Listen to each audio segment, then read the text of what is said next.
Hari ni tuan-tuan, dunia ni terlalu menakutkan. Lah, bunuh diri lah tuan-tuan dan puan-puan.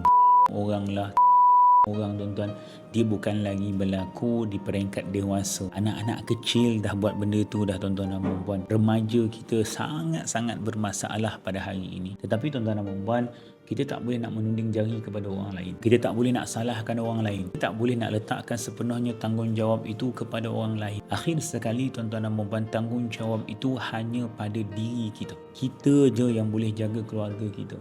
Kita je yang boleh jaga anak-anak kita. Tuan-tuan nak letak tanggungjawab tu dekat siapa? Nak letak tanggungjawab tu dekat cikgu. Cikgu tak sempat lah, kita nak tengok anak kita 5 orang pun tuan-tuan dan puan-puan tak sempat. Ini kan cikgu nak tengok 40 orang dalam satu kelas, 1000 orang dalam satu sekolah. Tuan ingat dia orang boleh tengok? Tuan ingat dia orang boleh tuan-tuan dan puan-puan setiap hari pula tu? Sebab kita tak mampu jaga anak kita, sebab kita tak mampu nak didik anak kita, sebab tu kita hantar dia pergi sekolah tuan-tuan dan puan-puan. Kalau kita mampu, kita tak hantar pun dia orang. Betul tak?